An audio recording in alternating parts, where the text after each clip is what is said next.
Hello, आदाब, नमस्कार और जीनो आईएएस में आपका वेलकम है।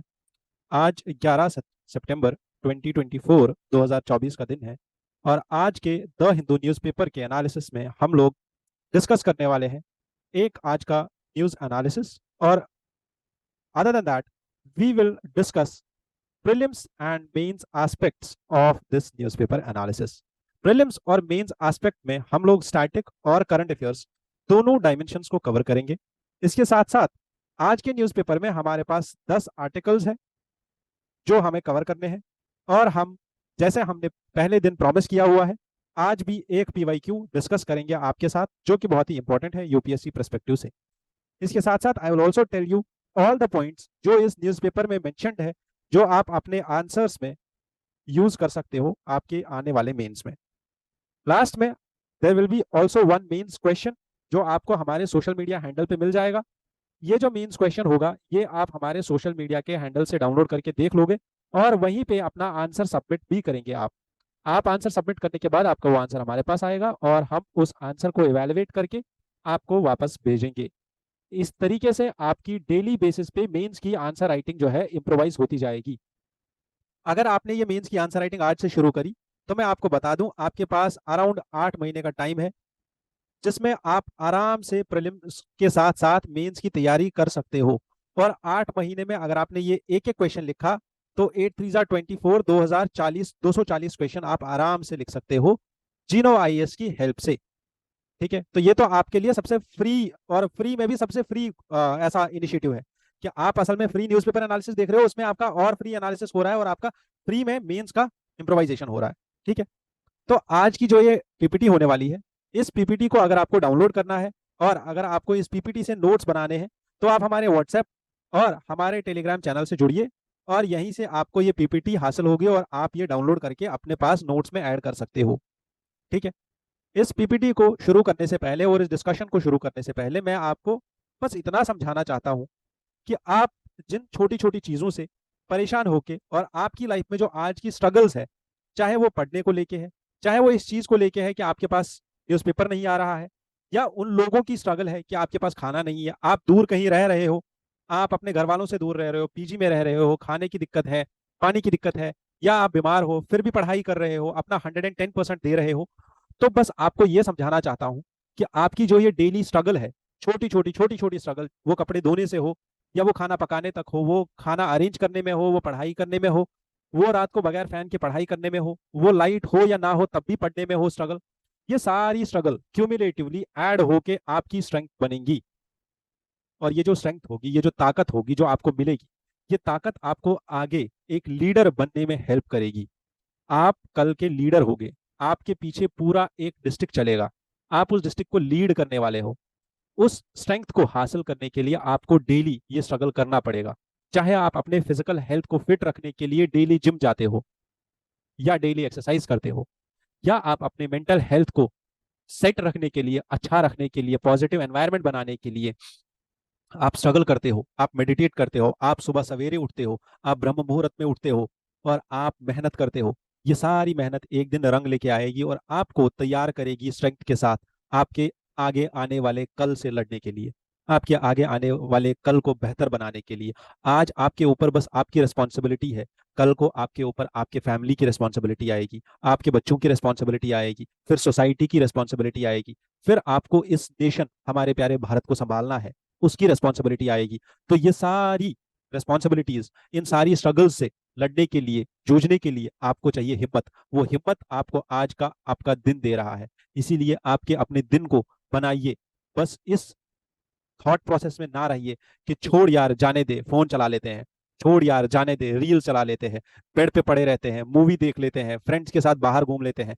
इस थॉट प्रोसेस में ना रहिए, बस अपने आप को एक दिशा में लगा के रखिए और हार ना मानिए। Don't give up. With this thought let's begin the discussion. आज का न्यूज़पेपर, आज के न्यूज़पेपर में मैंने 10 बोला था बट 11 न्यूज आर्टिकल्स है। आई प्रॉमिस यू कि 8 से 10 न्यूज आर्टिकल्स होंगे बट आज 11 न्यूज है। ठीक है, तो इसीलिए मैं बोलता हूं अपने आप को बेवकूफ मत बनाइए, किसी ऐसी न्यूज चैनल पे को फॉलो मत कीजिए जो आपको बस तड़कता भड़कता कंटेंट देंगे जिसका यूपीएससी में कोई रेलेवेंस नहीं है। यहाँ पे जो भी चीज डिस्कस होगी उसका स्टैटिक पोर्शन साथ में डिस्कस होगा, और स्टैटिक पोर्शन के साथ साथ ये भी होगा कि आपको इसका यूटिलिटी क्या है, कहाँ पे यूज होगा, यूपीएससी ने क्वेश्चन कैसे पूछा हुआ है इससे पहले, तो हर एक चीज यहाँ पे डिस्कस होगी। पहला टॉपिक पोलैरिस डॉन मिशन, जो कि स्पेस एक्स भेजने वाला है एक रॉकेट स्पेस में, और इसकी मदद से जो इसमें लोग जाएंगे, याद रखना है वो एस्ट्रोनॉट्स नहीं जा रहे हैं, वो नॉर्मल लोग जा रहे हैं, एक इंडस्ट्रियलिस्ट जा रहा है और उसके साथ 2-3 और लोग जा रहे हैं। ये लोग स्पेस वॉक करेंगे, they will touch the Van Allen belt. ये सब चीजें हम डिस्कस करेंगे। स्पेस वॉक क्या होता है, जीरो जी क्या होता है, जीरो ग्रेविटी क्या होती है, ये सब चीजें देखेंगे। अनुसंधान बिल आपने सुना होगा, 2023 का ये एक्ट है, 2023 में ही ये बिल पास हुआ था, 2 महीने पहले का ये न्यूज है, बट आज इसके गवर्निंग बोर्ड की पहली मीटिंग हुई है। ठीक है, तो हम थोड़ा बहुत रिवीजन करेंगे अनुसंधान एक्ट का। ठीक है, और उस एक्ट का रिवीजन करते हुए ये भी देखेंगे कि इसका गवर्निंग बोर्ड कौन है, उसमें कितने मेंबर्स है, क्या उसमें गवर्नमेंट के अपॉइंटीज को छोड़ के और कोई इंडस्ट्रियलिस्ट भी है या नहीं है। इसके बाद हमारे अमित शाह जी ने बोला है साइबर कमांडोज बनाएंगे हम 5,000, इनका रोल देखेंगे। रशिया यूक्रेन कॉन्फ्लिक्ट में जयशंकर जी ने बोला है हमारे पास भारत अभी 4 पॉइंट प्रिंसिपल लेके आ रहा है रशिया और यूक्रेन के कॉन्फ्लिक्ट को खत्म करने के लिए, तो ये भी देखेंगे जर्मनी के साथ क्या बातें चल रही है हमारी। एएनआई एशियन न्यूज एजेंसी ने एक केस फाइल किया है विकिपीडिया के अगेंस्ट में कि ये विकिपीडिया का जो डेफिनेशन है हमारे नाम पे वो हमें डिफेम कर रहा है, और ये केस को देखेंगे और ये भी देखेंगे कि अभी हाईकोर्ट का जजमेंट क्या है। मॉन्टिलुकास्ट ड्रग और मॉन्टिलुकास्ट जो दवा है, इसको इंडिया में क्यों इतना ज्यादा यूजेज हो रहा है इस दवा का, इससे क्या साइड इफेक्ट्स है, ये भी देखेंगे। इंडिया यूएई के रिलेशंस पे यूएई की एक स्टेट मिनिस्टर है, मिनिस्टर ऑफ स्टेट है, उनने एक आर्टिकल लिखा है। चाइना अफ्रीका समिट को पूरा एनालाइज करेंगे और उस समिट में जो बीजिंग डिक्लेरेशन आया है वो डिक्लेरेशन भी देखेंगे। 3 यहाँ पे प्लेसेस है जो न्यूज में थी आज, places in news. One is शैंडोंग province of China, Russia ने कुछ विलेजेस को कैप्चर किया है, किस रीजन में कैप्चर किया है वो रीजन न्यूज में है, और गाजा में खान यूनिस में एक और रीजन न्यूज में है, तो ये मैप के थ्रू हम पढ़ेंगे। 8 आर्टिकल्स जिसमें से 3 मेंस के लिए है और बाकी प्रीलिम्स के लिए है। ठीक है, before we start the discussion I want you to understand ये क्वेश्चन जो यूपीएससी ने 2024 के प्रीलिम्स में पूछा था। यूपीएससी का ये क्वेश्चन आपके एनसीईआरटी से आराम से आंसर हो सकता है। अगेन मैं बार बार यही बोल रहा हूँ, एनसीईआरटी एनसीईआरटी एनसीईआरटी। वॉल्केनो से क्या क्या निकलता है जब वॉल्केनो इरप्ट होता है, वॉल्केनिक इरप्शन ज्योग्राफी की एनसीईआरटी पे भी है, एनवायरनमेंट की एनसीईआरटी पे भी है, और अच्छे से डायग्राम्स बनी हुई है। डायग्राम में ही लिखा हुआ है, 11th क्लास की एनसीईआरटी के डायग्राम में लिखा हुआ है पायरोक्लास्टिक डेब्री। बाकी ऐश डस्ट यूपीएससी ऑलरेडी पूछ चुका है, ये नाइट्रोजन सल्फर कंपाउंड ये भी पूछ चुका है। ठीक है, तो या ये जो क्वेश्चन है ये 2 चीजों से आंसर हो सकता था, जो मैं हर बार बोलता हूं। एक, यूपीएससी के पीवाईक्यू अगर आपने किए हो तो आपको पता चलता नाइट्रोजन सल्फर, ये तो यूपीएससी ऑलरेडी पूछ चुका है। ऐश और डस्ट, ठीक है, वॉल्केनिक ऐश ये भी यूपीएससी पूछ चुका है इससे पहले। पायरोक्लास्टिक डस्ट आपका एनसीईआरटी से आंसर हो जाता, आंसर इस क्वेश्चन का डी होगा। अच्छे से इस क्वेश्चन को समझिए और इसका एक्सप्लेनेशन पढ़िए, एक्सप्लेनेशन पढ़ने के बाद आपको समझ आ जाएगा। और आप एक्सप्लेनेशन नहीं पढ़ रहे हैं, कोई दिक्कत की बात नहीं है, एनसीईआरटी अच्छे से पढ़िए, कोई दिक्कत नहीं है। एनसीईआरटी समझ में नहीं आती है, हमसे कांटेक्ट कीजिए, हम आपको समझा देंगे कैसे पढ़ना है। हमसे कांटेक्ट कैसे करना है, पहली स्लाइड पे मैंने बोल दिया है कैसे कांटेक्ट करना है। न्यूज का डिस्कशन स्टार्ट करने से पहले मैं बस ये बोलना चाहता हूं कि हमारे अजीत सर, आपके अपने अजीत सर, आपके लिए ज्योग्राफी ऑप्शनल का पूरा एक कॉम्प्रहेंसिव कोर्स लेके आए हैं, जो इंग्लिश और हिंदी दोनों लैंग्वेजेस में अवेलेबल है। 2025 में आपको मेंस लिखना हो या 2026 में आपको मेंस लिखना हो, ये कोर्स आप दोनों के लिए है। फाउंडेशन कोर्स होगा जिसमें आपको हर एक टॉपिक पे आंसर लिखवाया जाएगा, और उसके साथ साथ आपको डेडिकेटेडली एक पूरी full length test series solve कराई जाएगी, जिसमें सेक्शनल टेस्ट भी होंगे और फुल लेंथ टेस्ट भी होंगे। ये कोर्स पूरे का पूरा ऑनलाइन कोर्स होगा, तो आप जहां से भी चाहते हो जुड़ना हमसे जुड़ सकते हो, और आप हमारे क्लासेस लाइव आप सर के साथ इंटरेक्ट कर सकते हो, डायरेक्टली सर से क्वेश्चंस पूछ सकते हो क्लास के बीच में। उसके बाद अगर आप रिकॉर्डेड सेशन देख रहे हो, आपका सेशन मिस हो गया है, आपकी क्लास मिस आउट हो गई है, आपने देखी नहीं है टाइम पे क्लास, आपने रिकॉर्डेड सेशन देखा उसमें भी आपको डाउट्स आ गए, तो आप डायरेक्ट एक्सेस अजीत सर के साथ कांटेक्ट करके आप उनके नंबर पे, व्हाट्सएप पे, टेलीग्राम पे, वीडियो कॉन्फ्रेंसिंग के थ्रू, जूम पे, कहीं पे भी अपने डाउट्स डिस्कस कर सकते हो। जैसा आपको कंफर्टेबल हो हम आपको वही रास्ता प्रोवाइड करेंगे। इस अप्रोच को अजीत सर बोलते हैं वाव अप्रोच। ठीक है, ये व्हाट्सएप, ऑडियो और वीडियो तीनों माध्यम से आपके लिए पर्सनल गाइडेंस अवेलेबल कराई जाएगी। ये गाइडेंस आपकी हर एक कोर्स में अवेलेबल है। ये पर्टिकुलरली यहाँ पे जो कोर्स डिस्कस किया जा रहा है वो है जनरल स्टडीज का ज्योग्राफी कोर्स। ये जो कोर्स है हमारा जनरल स्टडीज का ज्योग्राफी कोर्स, इसमें बस आपका ज्योग्राफी का जो कंपोनेंट है वो इतना ज्यादा स्ट्रॉन्ग किया जाएगा क्लासेस के थ्रू, डिस्कशन के थ्रू, आंसर राइटिंग के थ्रू, एमसीक्यूज के थ्रू, ताकि आपके मेंस के कम से कम 50 से 60 नंबर और प्रीलिम्स के मिनिमम एनवायरमेंट और ज्योग्राफी मिला के अगर आप देखो तो 30 to 40 मार्क्स ये सिक्योर हो जाए। आप एटलीस्ट 4 एनसीईआरटीज और ज्योग्राफी की फाउंडेशन बुक्स, स्टैंडर्ड बुक्स, उसके साथ जीसी लियोंग और एटलस, ये सब रिसोर्सेज आपके यहाँ पे कवर कराए जाएंगे इस कोर्स में। I hope you join our courses. Course को ज्वाइन करने के लिए जो मैंने नंबर्स दिए हुए हैं उन पे आप इंक्वायरी कर सकते हो और आप ज्वाइन कर सकते हो जल्दी से जल्दी। हमारे ऐप, हमारी यूट्यूब चैनल और अजीत सर की अपनी यूट्यूब चैनल पे बहुत सारा कंटेंट हम लेके आ रहे हैं। करंट अफेयर्स को लेके, स्टैटिक को लेके, जो आपके कॉन्सेप्चुअल डाउट्स होते हैं, जो मेन कॉन्सेप्चुअल टॉपिक्स हैं हमारे सिलेबस में, उनको लेके हम बहुत सारा कंटेंट लेके आ रहे हैं। तो ये सारा कंटेंट आप एक्सेस कर सकते हो जिनो आईएएस की यूट्यूब चैनल पे, जिनो आईएएस के ऐप पे और अजीत सर के अपने चैनल पे। ठीक है, इसके साथ हमारी जिनो आईएएस की ऐप, जहां पे आपको टेस्ट सीरीज और हमारे कम्युनिटी पोस्ट पे, यूट्यूब के कम्युनिटी पोस्ट पे जो एमसीक्यूज होते हैं, ये आप हमारी ऐप पे और हमारी यूट्यूब चैनल पे दोनों जगह पे एक्सेस कर सकते हो और रोज के रोज अपनी प्रीलिम्स की तैयारी को और ज्यादा अच्छा बना सकते हो। आपको बस करना क्या है, यूट्यूब के कम्युनिटी पोस्ट पे जाना है और वहां से अपने एमसीक्यूज डाउनलोड करके एक्सेस करने हैं। एमसीक्यूज के साथ आपको एक्सप्लेनेशन और आंसर्स दोनों मिल जाएंगे। इस चीज को हम रोज बोलेंगे सेल्फ असेसमेंट टेस्ट, जो कि 10 क्वेश्चन का आपको रोज मिलेगा। चलिए स्टार्ट करेंगे एडिटोरियल से। एडिटोरियल से इसलिए स्टार्ट कर रहे हैं क्योंकि आज के न्यूज़पेपर में हेडलाइंस में उतनी बड़ी कोई खास खबर थी नहीं यूपीएससी पर्सपेक्टिव से। इसका मतलब ये नहीं है हिंदू पे पहला पेज नहीं आया, हिंदू पे सारे पेज आए हैं, बट यूपीएससी के लिए उतनी इंपॉर्टेंट न्यूज नहीं थी। ठीक है, यूपीएससी के लिए मुझे सबसे इंपॉर्टेंट चीज आज लगी वो था ये एडिटोरियल। फ्रंट पेज पे एक न्यूज है गाजा के अटैक के बारे में, वो हम लास्ट में डिस्कस करेंगे मैप के थ्रू। ये जो एडिटोरियल है ये बात कर रहा है जो कल भी हमने डिस्कस किया था, चाइना अफ्रीका समिट। ये जो समिट है ना, मैंने चाइना और अफ्रीका के रिलेशंस को कल के आर्टिकल में अच्छे से डिस्कस किया हुआ है, चाइना और अफ्रीका के रिलेशंस। तो आज मैं क्या करने वाला हूं, आज हम इस एडिटोरियल को समझने वाले हैं। बस इस एडिटोरियल को समझेंगे क्यों, क्योंकि ये एडिटोरियल लिखा हुआ है राजीव भाटिया सर ने। राजीव भाटिया सर जो है ये इंडिया के हाई कमिश्नर रह चुके हैं साउथ अफ्रीका में, कीनिया में और लेसोथो में। इन्होंने एक बुक भी लिखी है जिसका नाम है India Africa relations in changing and changing horizons. ये बुक इन्होंने 2022 में लिखी है। तो इतने वेल रेड पर्सन जब आपके सामने एक इंटरनेशनल मुद्दा लेके आते हैं तो आपको इसको पढ़ना जरूरी हो जाता है ताकि आपकी समझ बढ़े, आपकी सोच बढ़े और आपका दिमाग बढ़े। तो स्टार्ट करते हैं इस एडिटोरियल को। इस एडिटोरियल में क्या लिखा हुआ है कि चाइना की अफ्रीका से रिलेटेड जो स्ट्रैटेजी है ये एक नया मोड ले रही है, एक नया कोऑपरेशन का एरा स्टार्ट कर रही है। ये एडिटोरियल हमें बता रहा है कि Africa figures prominently in China's world view, कि अफ्रीका जो है चाइना इसको बहुत ही ज्यादा प्रोमिनेंस दे रहा है।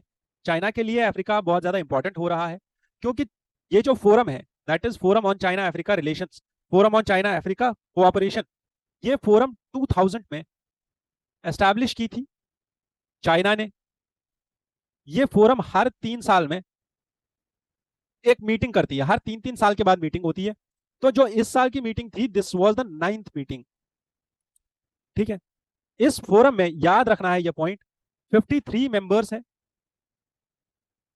जिसमें ऑलमोस्ट सारा अफ्रीकन कॉन्टिनेंट आ जाता है, बट एक कंट्री को छोड़ के जिसका नाम है एस्वातिनी, जो यहां पे इसकी मेंबर नहीं है। क्यों? क्योंकि एस्वातिनी जो है ये चाइना की जो वन चाइना पॉलिसी है उसको अपोज करता है और ये ताइवान के साथ डायरेक्ट रिलेशंस बना के रखा है Eswatini.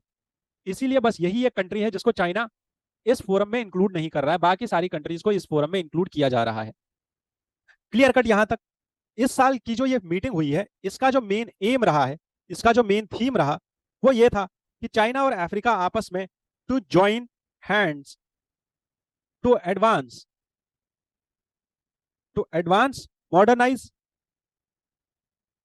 And build high level China Africa community.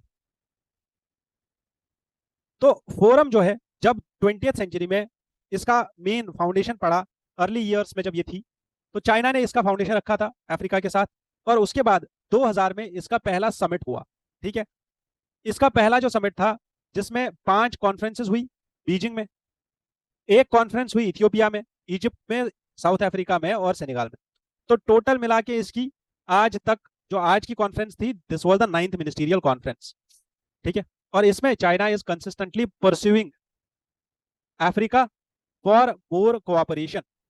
अब भैया चाइना इतना ज्यादा ध्यान क्यों दे रहा है अफ्रीका पे, और चाइना इतना ज्यादा इन्वेस्टमेंट क्यों कर रहा है अफ्रीका पे? क्योंकि इसका एक रीजन है। रीजन क्या है चाइना के अफ्रीका में इन्वेस्ट करने का? क्योंकि अफ्रीका इज अ ट्रेजर ट्रो।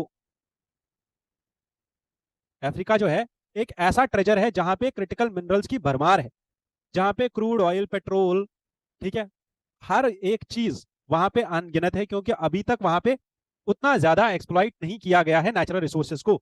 ऐसा नहीं है कि ऊपर वाले ने बस अफ्रीका को ही दिया हुआ है, नहीं, एक्सप्लॉइट नहीं किया गया है, बाकी रीजन्स में खत्म होने को आया है। ठीक है, अफ्रीका में अभी बचा हुआ है। अब ये जो समिट हुई है 9th समिट, इस समिट में रिसेंटली क्या सामने आया है कि यहाँ पे आया है बीजिंग डिक्लेरेशन। इस समिट के बाद इन्होंने यहाँ पे पास किया बीजिंग डिक्लेरेशन। बीजिंग डिक्लेरेशन में कौन सी 4 चीजें डिस्कस हुई? कि सबसे पहले हमारा जो फ्यूचर है शेयर्ड फ्यूचर होगा, जिसमें हम लोग बनाएंगे एक China Africa community. We will bring in जो चाइना का की प्रोजेक्ट है, चाइना का जो चाइल्ड प्रोजेक्ट है ना, बहुत ही जबरदस्त प्रोजेक्ट जिसपे चाइना का सारा ध्यान है, वो है China belt and road initiative. और अफ्रीका का जो मेन एजेंडा है या अफ्रीका का जो मेन प्रोजेक्ट है, वो अफ्रीकन यूनियन का एजेंडा 2063 है, जिसमें अफ्रीका के डेवलपमेंट के बारे में बात की जा रही है, और इसके साथ साथ यूएन के एसडीजीज, सस्टेनेबल डेवलपमेंट गोल्स। अब चाइना ने यहां पे बोला है कि हम बीआरआई, एसडीजीज और ये एजेंडा 2063 जो है, इन तीनों को आपस में सिनर्जाइज करेंगे, इन तीनों को आपस में एक साथ लेके चलेंगे ताकि तीनों हमारे अचीव होते जाए। ऐसा नहीं कि बस हम एक ही चीज पे ध्यान दें, बट शांति से और धीरे धीरे। चाइना क्या कर रहा है असल में? असल में वो ये बीआरआई जो है, ये बेच रहा है इस प्रोजेक्ट को कहां पे? इन लीडर्स को, कि हम यहाँ पे भी बेल्ट एंड रोड इनिशिएटिव करेंगे, आपके रोड, आपका इंफ्रास्ट्रक्चर बना के देंगे, आपको लोन देंगे, इतना लोन देंगे, इतना लोन देंगे कि आपको लूट ही लेंगे। जैसे श्रीलंका को लूट दिया, डुबा दिया, पाकिस्तान को डुबा दिया, वैसे ही यहाँ पे भी करने वाला है। ग्लोबल इनिशिएटिव्स को लेके यहाँ पे 3 इनिशिएटिव्स लिए गए हैं ग्लोबल लेवल पे। एक ग्लोबल डेवलपमेंट इनिशिएटिव है, ठीक है, दूसरा ग्लोबल सिक्योरिटी इनिशिएटिव है, और तीसरा ग्लोबल सिविलाइजेशन इनिशिएटिव है। और लास्ट में यहाँ पे एक रिव्यू एंड आउटलुक बोला गया है अबाउट दी एफओसीएसी, कि एफओसीएसी के जो गोल्स और अचीवमेंट्स हैं उनको दोबारा से देखा जाएगा और उनका रिव्यू किया जाएगा इसके बाद। ठीक है, अब नेक्स्ट इज कि चाइना और अफ्रीका की जो ये समिट हुई है, इससे कितना एक्सपेंशन होगा, और दोनों कॉन्टिनेंट, एक अफ्रीका और अफ्रीकन कंट्रीज को कितना फायदा होने वाला है। तो इन्होंने बोला है कि सबसे पहले एक तो हम गवर्नेंस एंड मॉडर्नाइजेशन पे काम करेंगे, इंक्लूसिव ग्लोबलाइजेशन पे काम करेंगे, कि ग्लोबलाइजेशन जो अभी तक फायदा दे रही थी बस डेवलप्ड वर्ल्ड को, जो अभी तक कैपिटलिस्ट वर्ल्ड को फायदा दे रही थी, उसमें अब अफ्रीका का भी शेयर मिल जाए, अफ्रीका को भी फायदा होने लगे। वैसे ही ग्लोबल गवर्नेंस पे बात की जा रही है। चाइना सपोर्ट कर रहा है ग्लोबल गवर्नेंस को, और चाइना सपोर्ट कर रहा है Africa's influence in global governance, कि अफ्रीका का जो से है, अफ्रीका जो बोल रहा है, जो वहां के हेड्स बात कर रहे हैं, उनके स्टेटमेंट्स को सुना जाए, यूनाइटेड नेशंस में, डब्ल्यूटीओ में, यूएनएससी में अफ्रीका को ज्यादा से ज्यादा रोल दिया जाए। क्यों? क्योंकि चाइना चाहेगा उसका जो पार्टनर कंट्री है, उसका जो पार्टनर मुल्क है, जहां उसकी अच्छी बन रही है, जो लोगों के साथ उसका फ्रेंडशिप अच्छा हो रहा है, उन लोगों को ऐसे प्लेटफॉर्म्स डब्ल्यूटीओ में ज्यादा बात करने को मौका मिले, उनका रोल वहां पे बढ़े, ताकि वो चाइना को वहां पे भी सपोर्ट करे। ठीक है, इसको बोलते हैं बार्गेनिंग पावर। तो चाइना जो है एक्चुअल में अपना बार्गेनिंग पावर इंक्रीज करना चाहता है। इसके बाद जो हमें चीजें याद रखनी है वो ये है कि अगर आप देखो अफ्रीका में चाइना का जो डेट है वो बहुत ज्यादा है। China has committed around 170 billion dollar loans in Africa, जो चाइना ने कमिट कर रखा है कि हर कंट्री को लोन देगा। अब देखो हर एक कंट्री को लोन है, एस्वातिनी को छोड़ के, ठीक है, एस्वातिनी साउथ अफ्रीका के अंदर है। अब इतनी सारी कंट्रीज को लोन दे रखा है, लोन दे रहे हैं, तो अफ्रीकन कॉन्टिनेंट तो लोन में डूब जाना चाहिए, बट वैसा नहीं है। अफ्रीकन कॉन्टिनेंट और भी बहुत सारी कंट्री से लोन ले रहा है, और भी बहुत सारी कंट्रीज का यहाँ पे रोल है। बात यहाँ पे ये की जा रही है इस एडिटोरियल में कि चाइना एक यहाँ पे फाइनेंसिंग एंड डेट ट्रीटमेंट लेके आ रहा है। चाइना बोल रहा है कि जितने भी अफ्रीका में डेवलपमेंटल प्लान्स है, ठीक है, उनको हम लेके आएंगे सिनर्जी में। किसके साथ? African continental free trade agreement के साथ, ठीक है, जो African continental free trade agreement है उसके साथ। क्योंकि African continental free trade agreement क्या बोलता है कि हम इस पूरे रीजन को कनेक्ट करेंगे और यहाँ पे एक फ्री ट्रेड जोन बनाएंगे पूरे अफ्रीका का, ठीक है, जिससे अफ्रीका का डेवलपमेंट हो। Debt treatment, China has shifted its responsibility for debt treatment of African countries to international financial institutions and commercial creditors. Plus China has also started 3 flagship plans, ठीक है। China's commitment to Africa's security and development. China has committed itself for Africa's security and China says that हम लोग peace process करने वाले हैं, यहाँ पे piece के ऑपरेशंस चलाने वाले हैं। और जो अफ्रीका में केओस है, आपने देखा लास्ट टाइम यूपीएससी ने भी 2024 में क्वेश्चन पूछा था, बहुत सारी कंट्रीज दी थी और बोला था यहाँ पे कहाँ पे कूप चल रहा है, कहाँ पे यहाँ पे कू हुआ है रिसेंटली, ठीक है। तो अफ्रीका में 9 ऐसी कंट्रीज है अपर रीजन में, नॉर्दर्न रीजन में, जहाँ हर कंट्री में केओस चल रहा है। कहीं पे पैंडेमिक ये एपिडेमिक चल रहा है, कहीं पे मिलिट्री क्राइसिस चल रही है। तो China wants peace operations in all of these countries. China wants counter terrorism measures to be taken in Africa. Maritime security ensure करना चाहता है क्योंकि हॉर्न ऑफ अफ्रीका, सोमालिया, ठीक है, Eritrea, Ethiopia and Djibouti, SEED, horn of Africa, यहाँ पे जितनी crisis हमने अभी देखने को मिली थी इस साल, तो वो भी टैकल करने के लिए, क्योंकि यहाँ पे पायरेसी का इशू बहुत ज्यादा होता है, यहाँ पे पायरेट्स होते हैं और यहाँ पे हाउथीज, जो यमन के हाउथीज है, उनका यहाँ पे बहुत ज्यादा रोल है इस गल्फ के रीजन में, इस हॉर्न ऑफ अफ्रीका में। तो मैरीटाइम सिक्योरिटी को लेके भी चाइना ने यहाँ पे बात की है अफ्रीका के साथ, और लास्ट में इनने कल्चरल डायलॉग भी किया था, जिसका मेन मकसद ये था कि चाइना और अफ्रीका का कल्चर प्रिजर्व करना और उसको डेवलप करना। नेक्स्ट इज चाइना का अप्रोच टुवर्ड्स अफ्रीका। तो चाइना क्या चाहता है कि हमारी एक नेचुरल पार्टनरशिप डेवलप हो अफ्रीका के साथ, बट अफ्रीका चाइना के साथ बात करने में, पार्टनरशिप करने में चाहता है क्या, कि वो ध्यान में रखे रिस्क कितने हैं पार्टनरशिप करने में। सांप को पालना इजी नहीं है, सांप कभी भी उसको याद आ जाएगा तो वो डस लेगा, वैसी बात है, ठीक है। ये ड्रैगन है, कभी भी निकल सकता है। तो इसीलिए अफ्रीका का जो व्यू है वो यही है, अफ्रीका दोनों चीजें रिकॉग्नाइज करता है कि चाइना के साथ बात करेंगे तो हमें बहुत कुछ मिलेगा, लोन मिलेगा, टेक्नोलॉजी मिलेगी, हमारे रिसोर्सेज से हमें बेनिफिट मिलेगा, बट वहां पे रिस्क भी है कि चाइना का चेकबुक डिप्लोमेसी वो सबसे बड़ा रिस्क है यहाँ पे।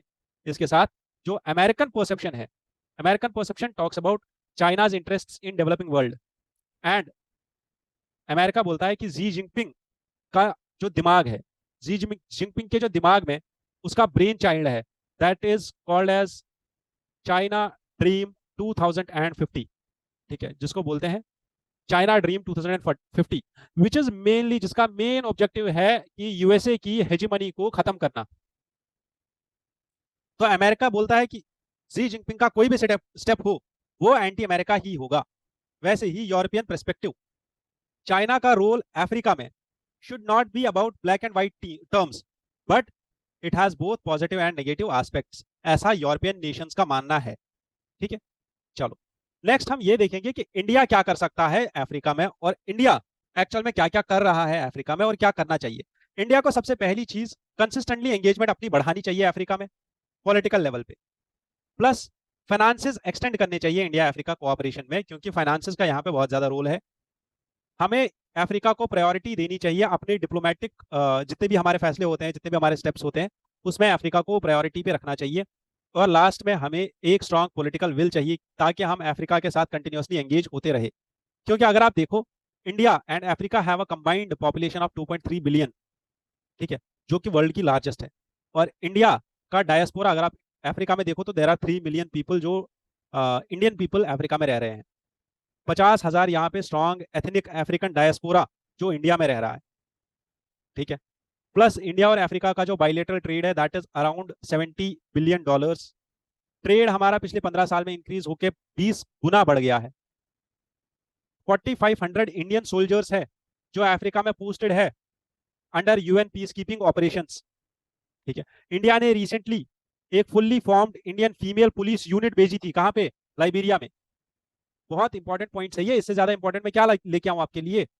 इतना मेहनत हमारी टीम करती है इस चीज को बनाने में, you should at least thank that you are connected here, you can see that how much important it is, these facts. India offers 900 scholarships to African students each year, second largest employer in Nigeria, 3% of south Africa population consist of people of Indian origin. तो इतना India का role यहाँ पे already Africa से related सारे facts यहाँ पे मैंने दे दिए, प्लस इंडिया को और क्या करना चाहिए ये भी यहाँ पे सजेशंस दी हुई है विद हेडिंग्स एंड सब हेडिंग्स। तो ये सब चीजें आपको याद रखनी है, अफ्रीका से रिलेटेड आपका इंडिया अफ्रीका तैयार हो जाएगा। चलो, ये वाला जो एडिटोरियल है इसको शॉर्ट में डिस्कस करेंगे, क्योंकि ये वाला एडिटोरियल हमने कल ही डिस्कस किया हुआ है। मैंने कल की वीडियो में, जो वीडियो आपको यहाँ पे दिखेगा अभी, उस वीडियो में मैंने यहाँ पे डिस्कस किया था इंडिया और यूएई के रिलेशंस को, स्टार्टिंग फ्रॉम 1972 जब हमने डिप्लोमेटिक रिलेशंस एस्टैब्लिश किए, वहां से लेके आज तक मैंने हर एक चीज डिस्कस करी थी कल आपके साथ। ठीक है, अगर आपने अभी तक वो वीडियो नहीं देखा है, आप देखो पहले वो वीडियो, उसके बाद आपको समझ आएगा कि ये वाला वीडियो ये वाला जो आज का एडिटोरियल है, ये कल के एडिटोरियल का एक्सटेंशन है। क्यों? क्योंकि कल का एडिटोरियल उतना इंपॉर्टेंट नहीं था। कल हमने न्यूज आर्टिकल डिस्कस किया था जिसमें मैंने आपको स्टैटिक पोर्शन बताया इंडिया यूएई के रिलेशंस का। स्टैटिक खत्म हो गया, आज उसका करंट डायमेंशन आया है। ठीक है, करंट डायमेंशन कल जो हमने डिस्कस किया था उसमें 5 हमने एमओयूज डिस्कस किए थे, जो हमने 5 एमओयूज परसों की डेट में साइन किए। ठीक है, इन एमओयूज में सबसे most important MoU was on civil nuclear agreement. ठीक है, ये वाला एमओयू कल हमने डिस्कस किया था। बट इसके बाद जो 4 और थे वो भी इंपॉर्टेंट थे। तो ये तो एक करंट डायमेंशन हो गया, और डायमेंशन हम क्या डाल सकते हैं इसमें? जैसे इन्होंने ये आर्टिकल लिखा है, रीम अल हाशिमी, शी सेज दैट जब यूएई के क्राउन प्रिंस कल यहाँ आए थे, उन्होंने राजघाट में एक प्लांट उन्होंने लगाया। जो प्लांट उन्होंने लगाया है वैसा ही एक और प्लांट उनके फादर ने लगाया था, और वैसा ही एक और प्लांट उनके ग्रैंडफादर ने लगाया था। जो ग्रैंड फादर ने प्लांट लगाया था वो अमलतास ट्री था, जो फादर ने लगाया वो भी अमलतास है, और जो इन्होंने लगाया खुद, जो इनके फादर ने लगाया था वो मुलसारी था, और जो इन्होंने लगाया वो अमलतास। तो 2 ट्रीज की यहाँ पे बात की जा रही है, और ये आपका होमवर्क रहेगा कि आप अमलतास और मुलसारी ट्रीज के बारे में पता करो कि क्या ये नेटिव है इंडिया के, एवरग्रीन है, डिसिडियस है, कैसे पढ़ते हैं, और इन ट्रीज का ओरिजिन कहाँ पे है। ये तो आपने देख लिया। ऑथर कह रही है जैसे इन लोगों ने हमारी आज से 3 जनरेशंस, जो हमारे लीडर्स है, पॉलिटिकल लीडर्स है, तीनों जनरेशंस ने यहाँ पे विजिट किया है इंडिया में। क्यों? क्योंकि यूएई के लिए इंडिया बहुत इंपॉर्टेंट है। और ये इंपॉर्टेंस कैसे बता रही है? बोल रही है इंडिया और यूएई की बात अगर करें तो 1000 सिटीजन, इंडियन सिटीजन यूएई में है फॉर एवरी एमिराती। इसीलिए बोला जाता है कि अगर आपको इंडिया से बाहर कहीं पे इंडिया ढूंढना है तो वो दुबई में है। दुबई अपने आप में एक छोटा इंडिया है, इतने सारे इंडियंस हैं वहां पे। ठीक है, और ये मिनिस्टर यहाँ पे ये भी हाईलाइट कर रही है कि दुबई की जो इकोनॉमी है उसमें एग्रीकल्चर का रोल इज ओनली 1%, जबकि इंडिया की जो इकोनॉमी है उसमें एग्रीकल्चर का रोल इज अराउंड 18%। तो बोले हमारी इकोनॉमीज तो आपस में इंटरडिपेंडेंट होना ही पड़ेगा। उसके साथ साथ ये यहाँ पे ये भी बोल रही है कि हमारा पीपल टू पीपल जो है वो डीप कनेक्शन है।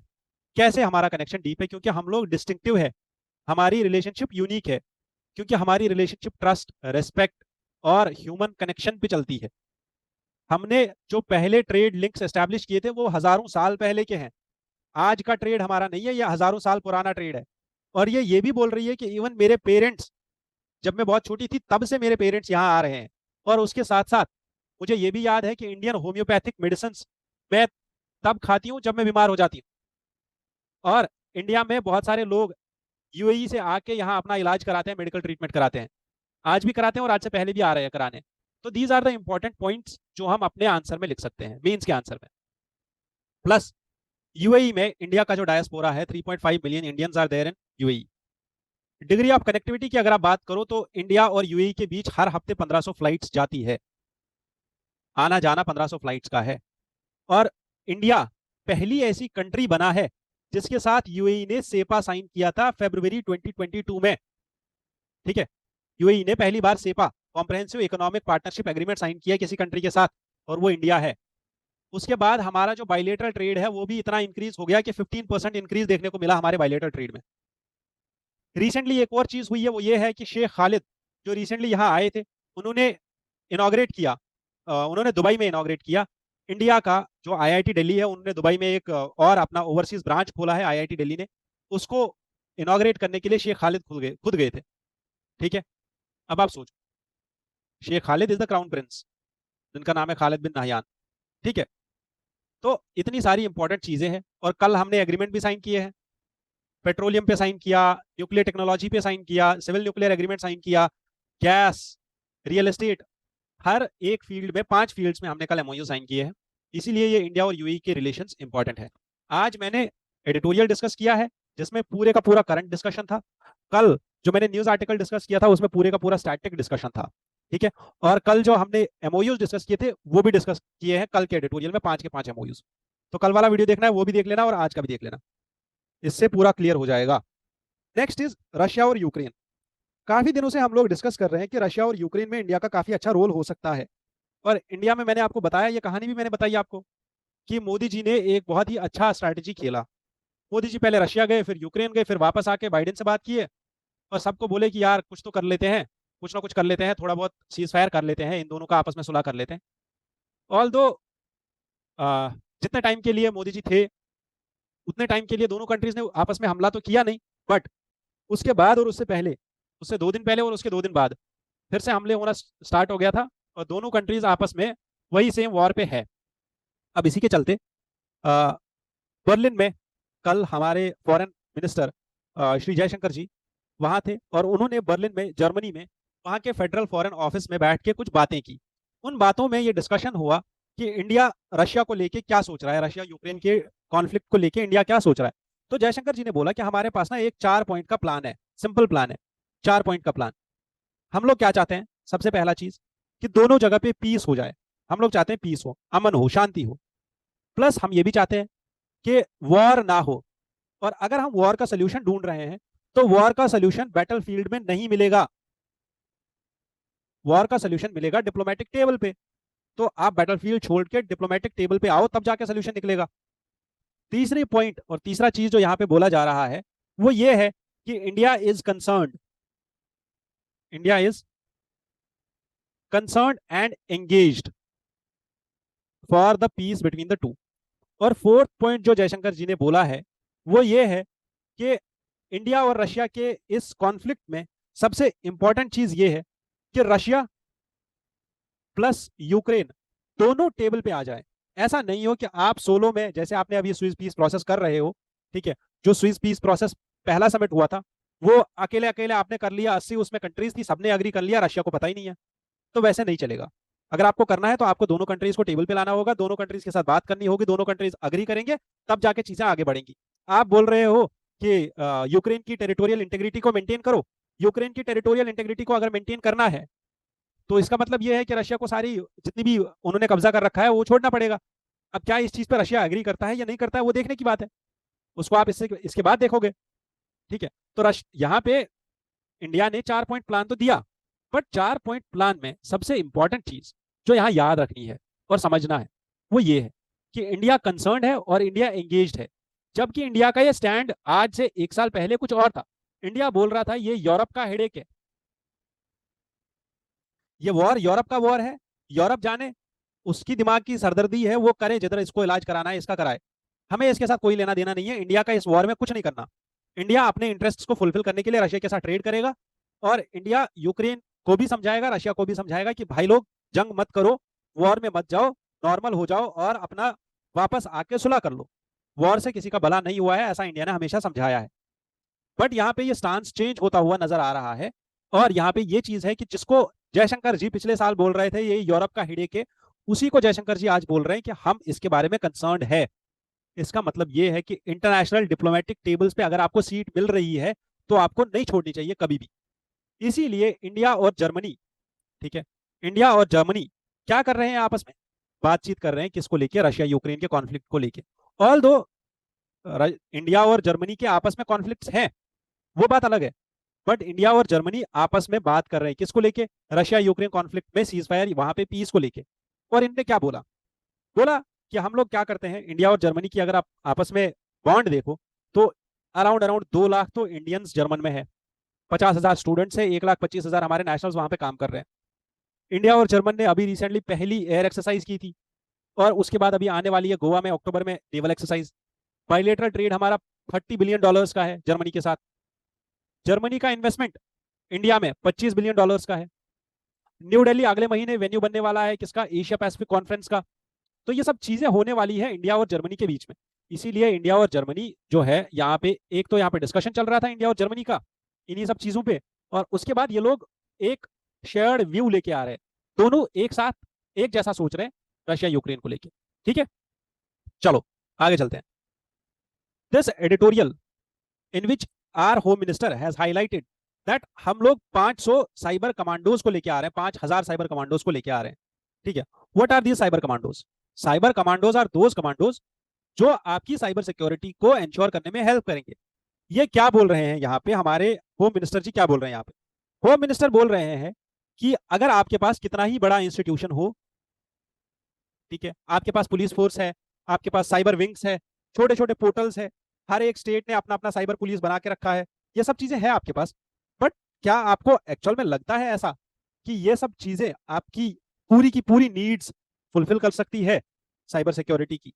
इसीलिए अमित शाह बोल रहे हैं कि साइबर सिक्योरिटी के लिए आपको ट्रेन्ड पर्सनल चाहिए, जो आपको हम लोग देंगे। हम 5000 साइबर कमांडोज को रिक्रूट करेंगे, उनको ट्रेन करेंगे, उनको ट्रेन करने वाली सेंट्रल एजेंसीज होंगी, उनको डिजिटल स्पेस का पूरा नो हाउ होगा, और उसके बाद हम ये 5000 कमांडोज को उठा के स्टेट्स को दे देंगे। स्टेट्स को देंगे, वो लोग उनको अपने हिसाब से चलाएंगे, जैसे ऑल इंडिया सर्विसेज में हमने रिक्रूटमेंट सेंटर लेवल पे होती है यूपीएससी के थ्रू, उसके बाद जो बाकी सारा काम है वो स्टेट का होता है। ठीक है, वो एलोकेट हो जाते हैं स्टेट को, उनको कार्डर एलोकेट हो जाता है, वो उसी स्टेट में रहते हैं, उस स्टेट को सर्व कर रहे होते हैं। वैसे ही 5000 साइबर कमांडोज भी यहाँ पे बनाए जाएंगे साइबर सिक्योरिटी को लेके। यहाँ पे एक बहुत ही इंपॉर्टेंट चीज है, पहला I4C। ठीक है, ये क्या होता है इसकी बात अलग से करेंगे, बट अभी होम मिनिस्टर ने 2 इनिशिएटिव्स लॉन्च किए हैं। पहला है साइबर फ्रॉड मिटिगेशन सेंटर। ठीक है,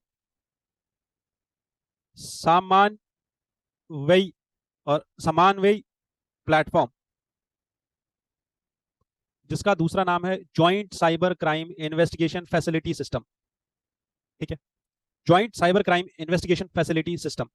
और तीसरा साइबर सस्पेक्ट रजिस्ट्री। ये 3 चीजें हैं जो अभी लॉन्च हुई है। तीनों चीजें याद रखनी है। लॉन्च किस लिए हुई है? ताकि साइबर स्पेस को अच्छा किया जाए। किसने लॉन्च की है? होम मिनिस्टर ने लॉन्च की है। ठीक है, कहां लॉन्च की है? दिल्ली में लॉन्च की है। दिल्ली में एक्चुअल में हो क्या रहा था? फाउंडेशन डे सेलिब्रेट हो रहा था। किसका फाउंडेशन डे सेलिब्रेट हो रहा था? I4C। I4C इसका फाउंडेशन डे सेलिब्रेट हो रहा था। यह I4C का हेडक्वार्टर कहां पे है? दिल्ली में। यह I4C है क्या असल में? यह एक ऑर्गेनाइजेशन है जो ministry of home affairs, home ministry ने एस्टैब्लिश करा था। किस लिए करा था? ताकि साइबर सिक्योरिटी में जितने भी मेजर्स लिए जाए वो कॉम्प्रहेंसिव मेजर में मैनर्स में उनको डील किया जाए, इंप्लीमेंट किया जाए। प्लस ये I4C it acts as nodal agency against all cyber crimes.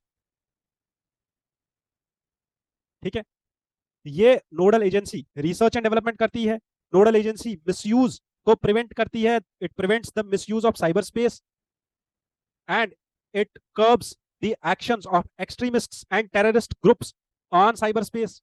Plus, it also provides and implements mutual legal assistance treaties across countries. ठीक है, I4C इसके कुछ यूनिट्स है, इसके कुछ कंपोनेंट्स है। ठीक है, जिसमें आपका सबसे पहले आता है थ्रेट एनालिटिक्स यूनिट, दूसरा आता है national cyber crime reporting portal, जिसपे आप 24/7 अपनी रिपोर्ट्स कभी भी दर्ज कर सकते हो, from anywhere at any time. इसके साथ साथ यहाँ पे हमारे पास है national cyber crime training centre, जहाँ पे ऑफिशियल्स को ट्रेन किया जाता है। हमारे पास I4C के अंदर platform for joint cyber coordination, platform for joint cyber crime coordination team, joint cyber crime coordination team. और हमारे पास है national cyber crime research innovation centre, हमारे पास है national cyber crime forensic lab. ये सब कंपोनेंट्स है किसके? I4C के। I4C क्या काम करता है? ये जितने भी एकेडमिक लोग होंगे, चाहे वो सॉफ्टवेयर डेवलपमेंट पढ़ रहे हो सॉफ्टवेयर में साइबर क्राइम से रिलेटेड, या PhD कर रहे हो सॉफ्टवेयर डेवलपमेंट में साइबर सिक्योरिटी में, industry, public enterprises, NGOs, government, जितनी भी इन्वेस्टिगेशन एजेंसीज है, सबको एक जगह लेके आती है ताकि हम साइबर स्पेस को सेफ एंड सिक्योर बना पाए। ये था हमारा साइबर कमांडोज। ये वाला जो एडिटोरियल है, इस एडिटोरियल में एक चीज डिस्कस की जा रही है कि मोदी जी ने पहली मीटिंग को चेयर किया। मीटिंग किसकी थी? मीटिंग थी ANRF या नेशनल रिसर्च फंड बोर्ड की मीटिंग थी। अभी ये नेशनल रिसर्च फंड बोर्ड कहां बना और ये क्या चीज है? ये नेशनल रिसर्च फंड बोर्ड बना है अनुसंधान नेशनल रिसर्च फाउंडेशन एक्ट 2023 के अंदर। ये एक्ट इसी साल पास हुआ, ये एक्ट इसी साल बना। इस एक्ट ने रिप्लेस किया SERB, that is science and engineering research board, जो कि एक एक्ट से बना था 2008 में। इसको रिप्लेस करके इसने लेके आया क्या? नेशनल रिसर्च फंड बोर्ड, ठीक है, या national research foundation, not this fund board but national research foundation, ठीक है। नेशनल रिसर्च फाउंडेशन एक एपेक्स बॉडी है, ठीक है, जो हाई लेवल स्ट्रेटेजिक डायरेक्शन देगी रिसर्च, इनोवेशन और एंटरप्रेन्योरशिप को लेके। अब हमें समझना यह है कि नेशनल रिसर्च फाउंडेशन जो है ये काम कैसे करेगी। अगर आपको पता हो तो 2005 में हमने एक बॉडी बनाई थी जिसका नाम था साइंस एडवाइजरी काउंसिल, जो प्राइम मिनिस्टर को एडवाइस देती थी, ठीक है, ताकि उसी ने प्राइम मिनिस्टर को एडवाइस दी थी ताकि national science engineering research foundation बनाया जाए। और ये फाउंडेशन को अप्रूवल मिला प्राइम मिनिस्टर ये मनमोहन सिंह जी का 2008 में, और 2008 में हमने बनाया सर्प, ठीक है, जो ऊपर लिखा हुआ है science and engineering research board. But recently हुआ क्या है, नेशनल रिसर्च के डेटा को देखते हुए, नेशनल रिसर्च की इंपॉर्टेंस को देखते हुए हमने ये डिसाइड किया कि सर्ब के बाद अब एक और बॉडी बना सकते हैं, और सर्ब को रिप्लेस करने वाली बॉडी फंडिंग और पूरा कॉम्प्रहेंसिवली रिसर्च को देखेगी। इसीलिए नेशनल रिसर्च फाउंडेशन बनाई गई, a high level strategic direction of scientific research. And ये कैसे काम करेगी? ये NRF काम करेगी as per the national education policy 2020, और ये एक फंड क्रिएट करेगी, जिस फंड के बारे में यहाँ लिखा हुआ है ये फंड होगा 50,000 करोड़ रुपए का। और इस फंड को बनाने के लिए 2023 से लेकर 25 तक का टाइम मिला है। इस फंड में 36,000 करोड़ आएगा प्राइवेट सेक्टर से, और बाकी का जो 14,000 करोड़ है वो देगी गवर्नमेंट खुद।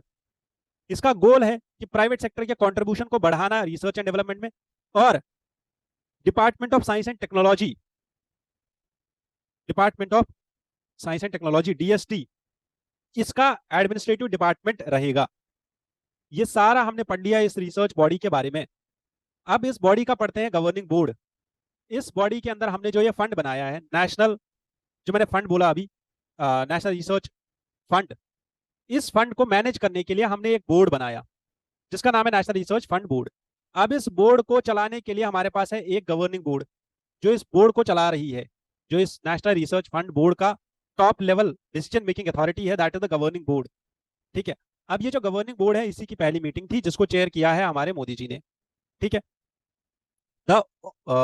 यहाँ पे जितने भी ऑफिशियल स्टेटमेंट्स आए हैं मीटिंग के बाद, बोला गया है, मोदी जी ने बोला है कि हम लोग एक काम करेंगे, हब एंड स्पोक मॉडल पे काम करेंगे।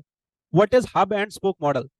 इसमें हम क्या करेंगे, फॉर एग्जांपल मैं आपको यहाँ पे एक एग्जांपल दे रहा हूँ, जैसे IIT दिल्ली है, ठीक है, इसको हमने मेन हब बता दिया।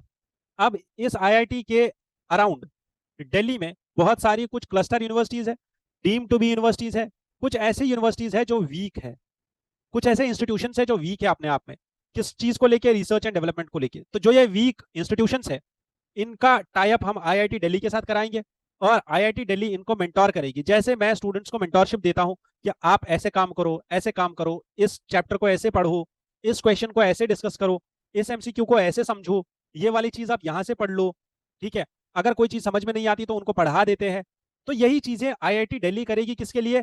जो वीक इंस्टीट्यूशन है, ताकि वहां पे रिसर्च एंड डेवलपमेंट का एक एनवायरमेंट बनता चला जाए, ठीक है। अंडरस्टूड यहां तक? आगे चलते हैं। अच्छा हाँ, इसके साथ ये भी याद रखना है कि इस गवर्निंग बोर्ड में 15 मेंबर होते हैं। इस गवर्निंग बोर्ड में, इसको ministry of science and technology के अंदर आता है, और इस गवर्निंग बोर्ड में बस एक इंडस्ट्रियलिस्ट है जिसका नाम है रोमेश वाधवानी। रोमेश वाधवानी एक अमेरिकन बिलियनियर है जो NRI है और इंडियन ओरिजिन उनका है, वो इंडियन थे, अब अमेरिका में है, बिलियनियर है, इंडस्ट्रियलिस्ट है। बस यही एक बंदा है जो इससे पहले सिम्फनी ग्रुप का CEO था, अब वो इस गवर्निंग बोर्ड का एक मेंबर बन चुका है, बस यही एक मेंबर है ऐसा, ठीक है। चलिए आगे चलते हैं और समझते हैं विकिपीडिया और ANI का केस, ठीक है। एशियन न्यूज इंटरनेशनल, अगर आप इस न्यूज चैनल को सर्च करोगे, ANI को सर्च करोगे विकिपीडिया पे, तो आपको जो ANI का डेफिनेशन विकिपीडिया पे मिलेगा वो ये होगा कि this news agency offers syndicated multimedia, ये सिंडिकेटेड मल्टीमीडिया न्यूज फीड आपको प्रोवाइड करता है। और ये एएनआई को एक्यूज किया गया है for being a propaganda tool for incumbent central government. ठीक है, कि जो भी सेंट्रल गवर्नमेंट है वहां के मेन प्रोपेगेंडा जो है वो फैलाता है कौन, एएनआई, ऐसा बोला गया है। ऐसा कौन बोल रहा है, ऐसा बोल रही है विकिपीडिया, ये विकिपीडिया का ही पेज है। ठीक है, अगर विकिपीडिया ऐसी बात कर रहा है तो क्या आपको लगता है कि ये बात अच्छी है एएनआई के रेपुटेशन को लेके?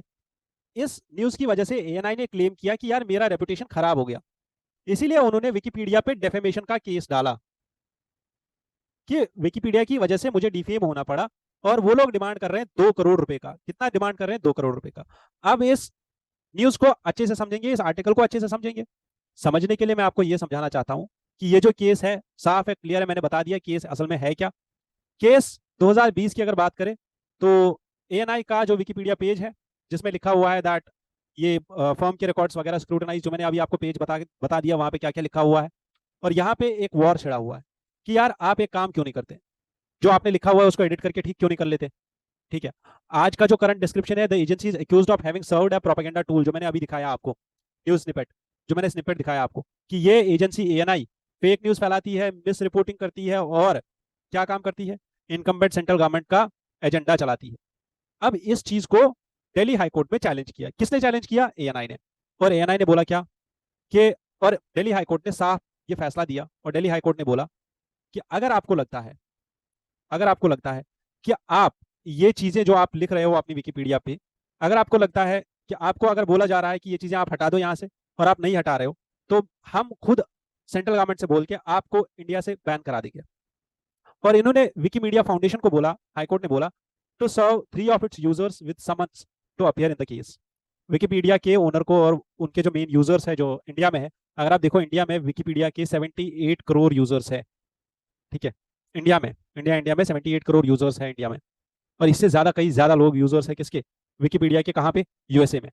ठीक है, तो यहाँ पे समझने वाली बात यह है कि विकिपीडिया को बोला गया कि यार आप ये सब चीजें बंद करो, अदरवाइज हम गवर्नमेंट से बोल के आपको ब्लॉक करा देंगे if you do not comply with our laws. Wikipedia का एक ग्लोबल चैलेंज है। अगर आप देखो विकिपीडिया को रशिया में भी क्रिटिसिज्म मिला, जर्मनी में भी मिला और यूनाइटेड स्टेट्स में भी मिला। वहां पे भी लॉ सूट्स चल रहे हैं हर जगह विकिपीडिया के लिए, उसके अगेंस्ट में। ठीक है, वहीं पे अगर आप देखो विकिपीडिया का एडिटिंग प्रोसेस असल में है क्या, विकिपीडिया काम कैसे करता है। कोई भी, आप भी जाके विकिपीडिया पे जो पेज है उसको एडिट कर सकते हो। इवन आप लॉगिन भी नहीं करोगे विकिपीडिया पे, आपका अकाउंट भी नहीं होगा, तब भी आप उसको एडिट करके कुछ भी लिख सकते हो। ठीक है, बट विकिपीडिया ने रिसेंटली एक काम किया है, कुछ ऐसे आर्टिकल्स होते हैं, ठीक है, जैसे एक क्रिकेटर का आर्टिकल था, उसको रेस्ट्रिक्ट कर दिया कि उसको एडिट नहीं कर सकते। कुछ पोस्ट ऐसे होते हैं। और विकिपीडिया पे एक कम्युनिटी नॉर्म है, ठीक है, कि कम्युनिटी डिसाइड करेगी कि मेजर्स जो है साइट पे, साइट के जो नॉर्म्स है वो कम्युनिटी डिसाइड करेगी और कम्युनिटी लेवल पे ही वो अप्लाई भी होंगे। ये विकिपीडिया का नॉर्म है। ठीक है, बट एलिगेशन ये लगाए जा रहे हैं कि विकिपीडिया आपस में मतलब खुद में ही बायस्ड है। क्यों? क्योंकि बोला जा रहा है विकिपीडिया की जो करंट पॉलिसीज है, they do not have an explicit ideological flavour, कि ये किस आइडियोलॉजी को प्रोपेगेट कर रहे हैं, वहां पे कोई फेवरेटिज्म नहीं दिख रहा है कि ये किस आइडियोलॉजी की है विकिपीडिया। क्या ये प्रोग्रेसिव है या ये लिबरलिज्म को ज्यादा प्रमोट कर रही है, लिबरल बायस है इसमें, ये भी एलिगेशंस लग रहे हैं। और कहीं पे ये भी एलिगेशंस लग रहे हैं कि विकिपीडिया जो है कंजर्वेटिव है। ठीक है, and it is said that the editorials in Wikipedia invariably become part of the discourse around ANI Wikipedia case। ठीक है, तो कुछ कंजर्वेटिविज्म, कुछ लिबरलिज्म के यहाँ पे आरोप लग रहे हैं विकिपीडिया के ऊपर। बट क्या एक्चुअल में विकिपीडिया को बैन किया जाएगा?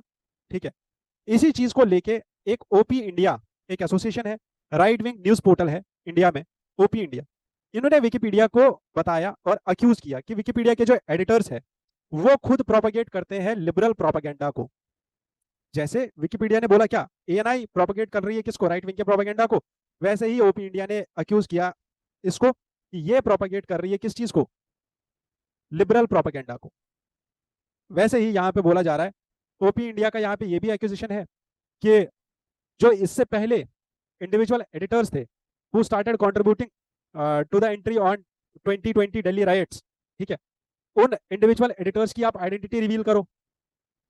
ठीक है, और वो सारे जितने भी एडिटर्स थे इस विकिपीडिया के, उनकी आइडेंटिटी जब रिवील करी ओपी इंडिया ने, तो बोला ये सारे एडिटर्स जो है लेफ्ट विंग के एडिटर्स है, लिबरलिज्म प्रोपेगेंडा के एडिटर्स है। वैसे ही ओपी इंडिया, यहाँ पे ओपी इंडिया के जो एडिटर है, उनने यहाँ पे बोला that this is a detailed dossier outlining these allegations. उनने पूरा एक कच्चा चिट्ठा निकाला और बोला कि विकिपीडिया का देखो आप लोग कितना ये प्रोपेगेंडिस्ट, आप की जो वेबसाइट है उसमें पूरा लेफ्ट विंग और पूरा लिबरलिज्म छपा हुआ है। ठीक है, अब प्रॉब्लम यहाँ पे ये आ रही है कि क्या एक्चुअल में विकिपीडिया वल्नरेबल हो गया है इंडिया में? विकिपीडिया है, इससे पहले भी उनको फेस करना पड़ा है वैंडलिज्म। और अगर आप देखो तो जो बाकी सोशल मीडिया कंपनीज होती है, बजाय इसके कि उनको फॉलो करे, विकिपीडिया अपना एक अलग प्रोसीजर है।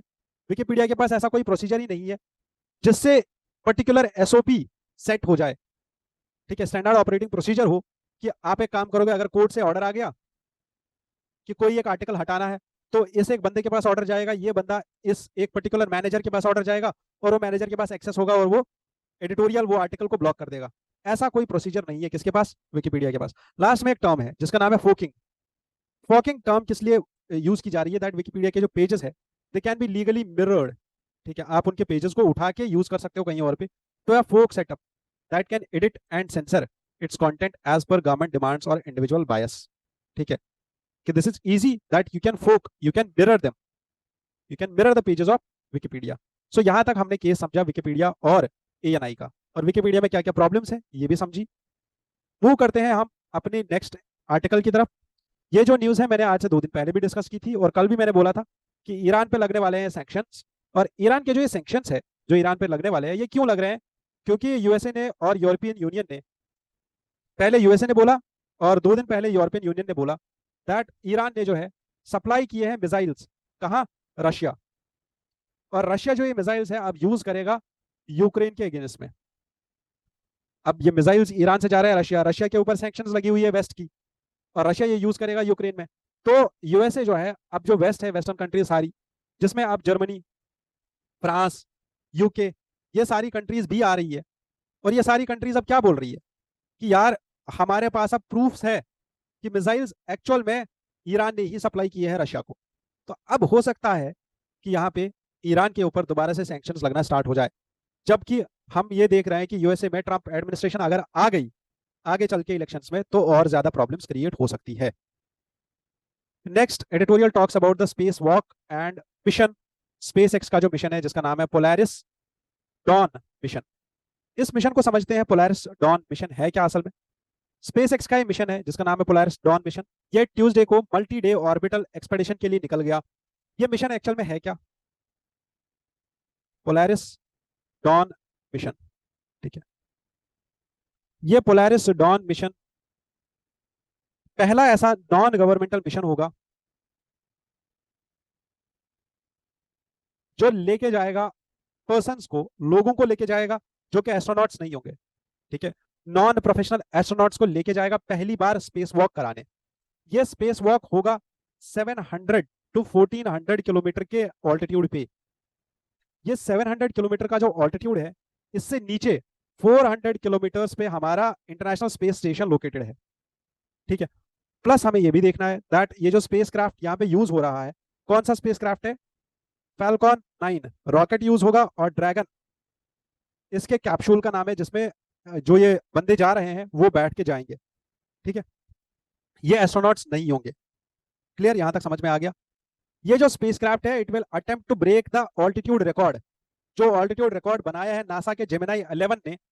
नासा का जो मिशन गया था ना, इससे पहले नासा का एक मिशन गया था जेमिनाई 11, 1966 में ये मिशन गया था, और ये मिशन गया था 1373 किलोमीटर तक ऊपर चला गया था। ये जो मिशन होगा पोलैरिस डॉन, ये 1400 किलोमीटर ऊपर तक जाएगा। अब ये मिशन जो है ये जा रहा है वैन एलन बेल्ट या वैन एलन रेडिएशन बेल्ट पे, जो कि एक ऐसा हाई एनर्जी बेल्ट है जहां पे चार्ज पार्टिकल्स बहुत सारे होते हैं। अब उन चार्ज पार्टिकल्स के साथ इंटरेक्ट करेंगे तो ह्यूमन हेल्थ को बहुत ज्यादा रिस्क है। ठीक है, बट फिर भी ये जा रहे हैं। क्यों जा रहे हैं?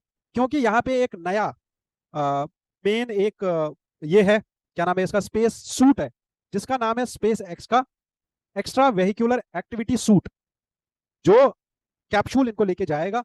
उस कैप्सूल से बाहर निकल के ये स्पेस में वॉक करेंगे। वॉक करेंगे तो इनके पास जो सूट्स होंगे, जो इनने पहने सूट्स होंगे, वो suits Van Allen radiation belt के रेडिएशन को अंदर आने से रोकेंगे। उन सूट्स को टेस्ट करने के लिए ये लोग इस लेवल तक जा रहे हैं। इतना ऊपर जा रहे हैं। ठीक है, क्लियर कट यहां तक। ये मिशन ऑलरेडी चला गया है और इसमें जो लोग हैं उनने 0G ऑलरेडी महसूस किया हुआ है। 0G मीन्स कि ग्रेविटी का इफेक्ट खत्म हो जाना, इसके बाद इनको जीरो ग्रेविटी का एहसास होता है। अब इस पॉइंट के बाद ग्रेविटी महसूस नहीं होती है, ग्रेविटी का इफेक्ट नहीं होता है। ठीक है, तो ये थी कहानी इस स्पेसक्राफ्ट की, पोलारिस डॉन मिशन की। इस मिशन को जो लीड कर रहे हैं उनका नाम है चैड आइजकमैन, जो कि एक शिफ्ट 4 पेमेंट्स के सीईओ है। ठीक है, ये कोई एस्ट्रोनॉट नहीं है, ये नॉन एस्ट्रोनॉट है, ये नॉर्मल प्रोफेशनल लोग हैं, नॉन प्रोफेशनल एस्ट्रोनॉट है ये। ठीक है, चलो आगे चलते हैं। आगे हमारे पास 3 न्यूज आर्टिकल्स हैं जिनके आपको मैंने यहाँ पे मैप्स दिए हुए हैं। मैप्स आपको याद रखने हैं। यहाँ पे जो मेन रीजन न्यूज में है वो है क्रेस्नोगोफ्रिका। ठीक है, जो यूक्रेन के ईस्टर्न साइड में है। यहाँ पे अगर आप देख सकते हो क्रेस्नोगोफ्रिका। ठीक है, ये जो रीजन है,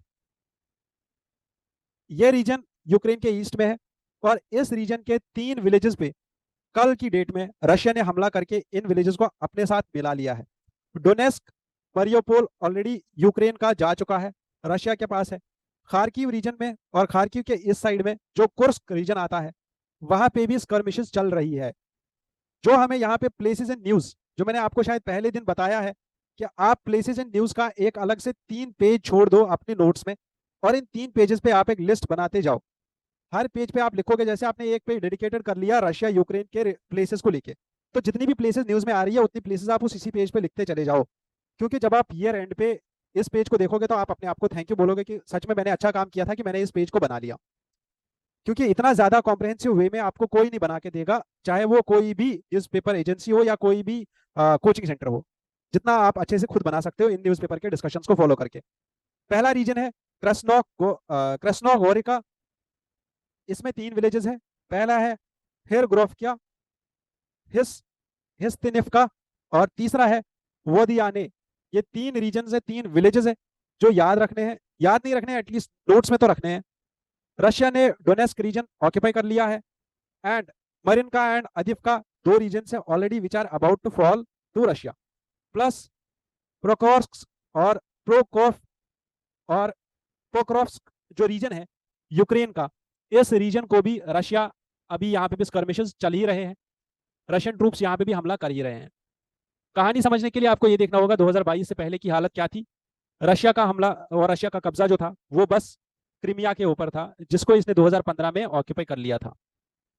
इसके बाद 2022 में रशिया ने रैपिडली एडवांस स्टार्ट किया और रशिया ने हमला करना स्टार्ट किया और इस पूरे रीजन को हमला करके ऑक्यूपाई करना स्टार्ट किया। बट यूक्रेन ने इनको यहां से वापस निकालना शुरू किया नवंबर 2022 में, और आज की डेट में यूक्रेन और रशिया के बीच में जो लड़ाई है वो बस इस रीजन में चल रही है। और अदीफका एंड खरसोन यहाँ पे भी स्कर्मिशेस चल रहे हैं। इन मैप्स के थ्रू आपको ये प्लेसेस याद रखनी है, और जितना भी इन प्लेसेस में लिखा हुआ है, जितनी भी ये न्यूज लिखी हुई है, जितने भी ये प्लेसेस लिखी हुई है, जैसे लीव, कीव, है ना, खरसोन, ओडेसा, ठीक है, ये सारी याद रखनी है। और यूक्रेन के अराउंड कितने रीजन है, कितनी कंट्रीज यूक्रेन के साथ बॉर्डर शेयर करती है, वो कंट्रीज के नाम भी याद रख लेना आप। नेक्स्ट यहाँ पे एक प्लेस की बात की जा रही है जो शैंडोंग प्रोविंस में है।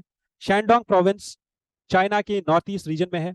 ये साउथ चाइना सी में नहीं है, साउथ चाइना सी नीचे है, ऊपर ईस्ट चाइना सी है, वहां पे इसका थोड़ा बहुत लिंक है। यहाँ पे एक सी है, एक सिटी है जिसका नाम है बिंजो सिटी, जहाँ पे सोलर पैनल्स अंडर कंस्ट्रक्शन है, सी के ऊपर ये बिछा रहे हैं सोलर पैनल्स। बस खत्म, इतना हो गया। नेक्स्ट खान यूनिस का रीजन। खान यूनिस रीजन जो है ये एक रेफ्यूजी कैंप है, कहाँ पे, गजा में। ये रेफ्यूजी कैंप में हमला हुआ है और ये हमला जो साइट पे हुआ है उसका नाम है अल मवासी। ठीक है, जैसे हमने पिछली बार देखा था राफा पे हमला हुआ, कैरम शलोम जो कि अब बंद हो चुकी है, ये भी रीजन है। वैसे ही नुसरात रेफ्यूजी कैंप है, यहाँ पे गाजा सिटी आपको देखने को मिलेगी, और इरीज जो कि क्लोज्ड रीजन है अब। तो ये सारे रीजन है जो आपको याद रखने होंगे इसराइल, गाजा और पैलेस्टीन को लेके। अगर आप देखो तो इसराइल जिसका अभी स्टेटस यहाँ पे है, इसके सराउंडिंग जितनी भी कंट्रीज है, one is Egypt, Jordan, Syria, Lebanon, Lebanon ये वाला है green on the top side, Lebanon, ये सारी कंट्रीज है जो बॉर्डर शेयर करती है किसके साथ, इसराइल के साथ। ठीक है, सऊदी अरेबिया इसराइल के साथ बॉर्डर शेयर नहीं करता है। वहीं पे अगर आप बात करो पैलेस्टीन की, ठीक है, या गाजा प्लस वेस्ट बैंक की, तो ये दोनों कंट्रीज बॉर्डर शेयर करती है, एक तो इसराइल के साथ, दूसरा जॉर्डन के साथ। ठीक है, क्लियर कट आज की डेट का यही पोजीशन है, बस इसको याद रखना है। और गाजा जो है ये बॉर्डर शेयर करती है बस इजिप्ट के साथ और किसी कंट्री के साथ नहीं। With this I wish you all the best. Thank you. जय हिंद। Thank you for joining in here at Jeeno IAS. मुझे उम्मीद है कि आप हमारे साथ ऐसे ही जुड़े रहेंगे, हमें प्यार देते रहेंगे, और इसके साथ साथ अपनी प्रिपरेशन में कोई भी प्रॉब्लम आए तो सबसे पहले कांटेक्ट अगर आप करेंगे तो जीनो आईएएस को करेंगे। ठीक है, ये क्लियर कट बात है, क्योंकि यहाँ पे डेडिकेटेडली आपके लिए टीम बैठी हुई है। यहाँ पे मजाक नहीं चल रहा है, यहाँ पे बेवकूफ बनाओ कार्यक्रम नहीं चल रहा है। ठीक है, आप आओ and feel the difference. Once again, जय हिंद।